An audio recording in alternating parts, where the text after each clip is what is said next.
दिल्ली के नेताजी जब अनशन पर बैठे थे लद्दाख में, तो इंदिरा जी पता नहीं उस वक्त वो प्रधानमंत्री थी या नहीं थी, लेकिन स्वयं जाकर उनसे उन्होंने बातचीत की।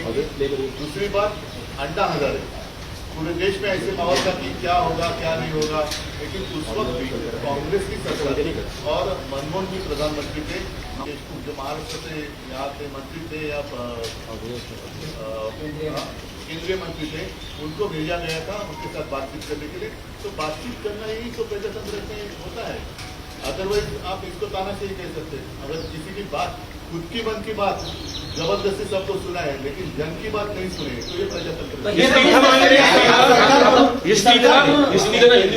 मांग रहे हैं सर, धर्मेंद्र प्रधान का इस्तीफा। राहुल गांधी को और बाकी लीडर को उसको लेकर क्या कहना है? इस्तीफा पहले आप हमारे आघाड़ी के से बर्ताव मत करो, आपस में एक मैं पूछा था जो जिस तरह से मैन हैंडल किया गया नेता विपक्ष राहुल गांधी को, मल्लिकार्जुन खड़गे को, अरे सिर्फ उनको ही नहीं, कल मैंने देखा कि बहुत सारे लड़कियां, मतलब बच्ची है 9-10 साल की है, कुछ महिला है, इस तरीके से उनके साथ बर्ताव किया गया है। हिंदू संस्कृति का मैं नहीं मानता कि ये हिंदू संस्कृति में इसको मान्यता है कि महिलाओं के साथ ऐसा व्यवहार करो।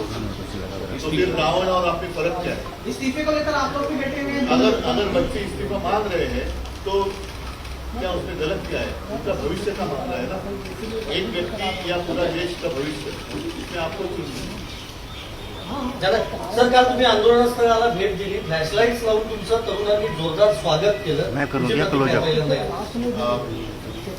मी पहिल्या दिवसापासून या सर्वांच्या मागे समर्थन देण्यासाठी आहे आणि उगाच काय मी करतोय काय हे सांगण्याची मला काही हौस नाहीये, परंतु तरुण हे आपल्या देशाचं भविष्य आहे, भाग्यविधाते ज्याला म्हणतो आपण, त्या भाग्यविधात्यांचं भाग्य जर का तुम्ही चिरडून टाकणार असाल तर ती लोक का ऐकणार नाही।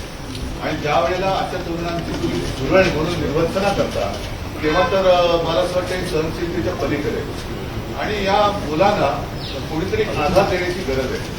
आज त्यांना जर आपण आधार दिला तर हे देशाचे भावी आधारस्तंभ हेच वाचू शकतील, पण आजच जर का ह्या आधारस्तंभाला तुम्ही तोडून मोडून टाकून हुकुमशाही लागणार असाल तर ही मुलं गप्पा नाही। उद्याच्या मुंबईत आणि मला असं वाटतं की सरकारचं, लोकशाही आपण मानतो, जगातली एक सगळ्यात मोठ्या लोकशाहीपैकी आपली लोकशाही असं आपण जर मानत असू, आणि जर ती असेल तर तुम्हाला त्यांच्याशी जाऊन बोलण्यामध्ये कमीपणा कसा वाटतो? पहिल्याच दिवशी, म्हणजे असं नाही की काल पहिला दिवस होता, हे तर ह्या दुसऱ्या टप्प्याचा 20वा-25वा दिवस असेल, सोनम वांगचुकजींच्या उपोषणाचा 20वा-25वा दिवस आहे, त्याच्या आधीपासून, त्याच्याही आधी 10-15 दिवस आधी एकदा अभिजित आणि सगळी मंडळी इकडे येऊन गेली होती, त्याच वेळेला जर का यांच्याबरोबर चर्चा केली गेली असती तर मला असं वाटतं की हा विषय सुटला असता। राज्यातील सगळे नेते आहेत ते म्हणतात की देशभरात हे आंदोलन सुरू आहे, हे एक विचारधारा आहे, दहशतवादी विचारधारा।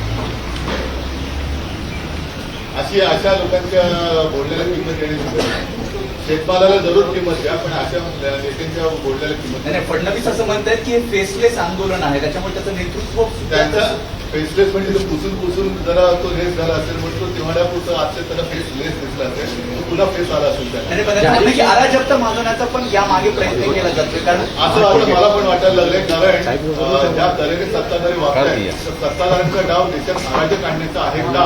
आणि आता मला असं वाटतंय की जसं एक यांचा एक हातखंड आहे बदनामीचा, की यांच्यामध्ये पाकिस्तानी घुसले असतात, तर मला असं वाटतं सत्ताधाऱ्यांमध्ये पण पाकिस्तानी नाही आहे। सरकार राजीनामा घेण्याच्या मूडमध्ये नाहीये, सरकार जे आहे पंतप्रधान यांचा राजीनामा घेण्याच्या मूडमध्ये नाही, एवढं तुमचे सगळे खासदार पहिल्या दिवसापासून आंदोलनाला पाठिंबा दिलेला आहे, डेडलॉक कसं सुटतो? त्यांच्याशी चर्चा करा ना, तुम्ही चर्चा करा। जर मी माझ्या रविवारच्या मुंबईचं आंदोलन केलं होतं, त्याच्यातली गोष्ट म्हणजे काय राजारांची घटना सांगितली होती की कालच्या मे महिन्यात RSS कडनं एक असं स्टेटमेंट केलं गेलं भुजबळांकडनं की पाकिस्तान बरोबर चर्चेचे दरवाजे खुले ठेवले पाहिजे। आता नेमकं पाकिस्तान बरोबर लढायचं की नाही लढायचं, आणि या आंदोलनात पाकिस्तानचा भाग हा असेल असं जर का या सरकारला वाटत असेल तर त्या हाताच्या तोंडावर तुम्ही बोलता, तर मग या देशातल्या विद्यार्थ्यांची जे हे विद्यार्थी देशाचे त्यांच्याबरोबर बोलण्यात तुम्हाला कल्पना का वाटतोय? म्हणजे हे मला त्यांचं गणितच कळत नाही की पाकिस्तान बरोबर चर्चेचे दरवाजे उघडे ठेवा, पण जे तुमच्या दारात आलेले आहेत, तुमच्याकडनं काही अपेक्षा घेऊन आलेले आहेत, वाढून आलेले आहेत, त्यांच्यावर तुम्ही लाटा चालवता. त्या मुलामुलींवरती, अगदी मुलींवरती आणि महिलांवरती ज्या असभ्यपणाने अत्याचार केले गेलेला आहे. काल तरी ती मुलगीच तिचे कपडे फाडले गेले. ही कोणती हिंदू संस्कृती? पण पंतप्रधानांच्या घराच्या बाहेर असल्यामुळे राहुल गांधीवर आक्षेप घेतला जातोय. ही रावण संस्कृती झाली. पंतप्रधानांच्या केंद्र घरामध्ये थांबल्याबद्दल केंद्र सरकार म्हणतंय की आम्ही चर्चेसाठी तयार आहे, मात्र धर्मेंद्र प्रधानचा राजीनामा आम्ही घेणार नाही. ही मस्ती झाली आणि या मस्तीच्या विरोधातच सगळं आता देश पेटलेला आहे. ही राष्ट्रभावना आहे आता. त्यामुळे उद्या प्रकाश आंबेडकरांनी मुंबई बंदची हाक दिली. शिवसेनेचा पाठिंबा आहे त्याला. मला काल येताना आल्यानंतर इकडे कळलं. मला असं वाटतं आता लोकांना रस्त्यावरती यायचंय, लोकांना रस्त्यावरून व्यक्त व्हायचंय. त्याच्यामुळे त्यांना त्याच्यापासून पुढे अडवून नये. काल सुद्धा तुम्ही बघितलं, म्हणजे मी तिकडनं निघाल्यानंतर एक 9 वर्षाची मुलगी, तिची बहीण, तिचे वडील, मुंबईच्या आंदोलनात अगदी कडेवरती घेतलेली लहान मुलं, त्या लोकं खांद्यावर घेतली, अशी लोक त्यांना रस्त्यावरती आहेत. त्याचं त्यांनी येऊ द्या. कारण हे जे काय आहे हे अचानक हा उफाळून आलेला असंतोष नाही. हा गेल्या 12 वर्षात साठलेला असंतोष आता उफाळून बाहेर पडतोय. तो पहिला येऊ द्यावा. दिल्लीमध्ये मुस्लिमांवरती लाठीचार्ज करण्यात आला. आता उद्या महाराष्ट्र बंद आहे. महाराष्ट्रात देखील अशा घटना होतील अशा चर्चा. महाराष्ट्रामध्ये आता काल तुम्ही पाहिलं असाल की मी इथे निघण्याच्या वेळेला आधी एक प्रेस कॉन्फरन्स घेतली आणि आम्ही युवा सेनेकडे एक हेल्पलाईन सुरू केली. आता एका मुलीचा व्हिडिओ मला कोणतरी पाठवला. तिने सांगितलं की जवळपास 300 पेक्षा जास्त आंदोलकांवरती मुंबईमध्ये त्यांना डिटेन करून ठेवण्यात आलं. ज्यांना आम्ही बऱ्याचशा लोकांना युवा सेनेने सोडवलं. त्यांचे नाव पत्ते घेतले गेले आणि अर्ध्या रात्री डिजिटल नोटीस पाठवली. आता डिजिटल अरेस्ट जर का ही इलिगल असेल तर डिजिटल नोटीस पण इलिगल मानली पाहिजे. आणि डिजिटल नोटीस त्यांना काय पाठवताय तुम्ही? ज्याच्यामुळे हा विषय पेटलेला आहे तो विषय सोडवून तुम्ही. म्हणजे या देशामध्ये अन्यायाविरुद्ध आवाज उठवायचा नाही. आवाज उठवला तर ते तुम्हाला खेचून काढणार. ही लोकशाही देश पाहणार. तुम्ही दिल्ली दौऱ्यावर आहात. आता काही वेळात केजरीवाल तुम्हाला भेटणार आहेत. काल जेव्हा राहुल गांधींचं आंदोलन झालं त्यानंतर केजरीवालांनी आरोप केला की काँग्रेस हीच भाजपची बी टीम आहे. काँग्रेस जनता पार्टीचं आंदोलन दाबण्यासाठी काँग्रेसने आंदोलन केलं. बघू ना, मला काय बोलतो ते कळू द्या.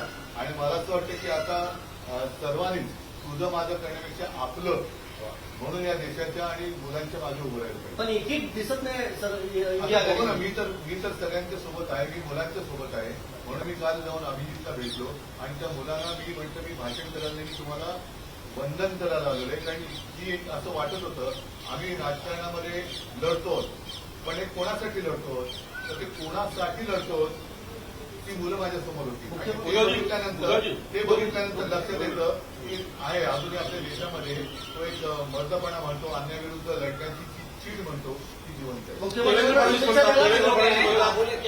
सर, आम आदमी पार्टी का बयान आया, आम आदमी पार्टी का बयान आया है कल प्रोटेस्ट के बाद कि ये जुगलबंदी है कांग्रेस और बीजेपी की, क्योंकि सीजेपी के दिन बैठा हुआ है प्रोटेस्ट में 1 महीने से गवर्नमेंट वहाँ पे मिलने के लिए नहीं गई और यहाँ पे कल गवर्नमेंट उनको मनाने। जैसे मैंने कहा कि सरकार ने इन बच्चों के साथ बातचीत करनी चाहिए, वैसे विपक्ष ने भी आपस में बातचीत करनी चाहिए. तुम्ही दिल्लीत आहात. मुख्यमंत्र्यांचा वाढदिवस आहे सर. हो, शुभेच्छा द्यायला काहीच हरकत नाही. मुख्यमंत्र्यांना माझ्या शुभेच्छा आहेत आणि माझ्या शुभेच्छांमध्ये पाकिस्तानचा हात नाहीये.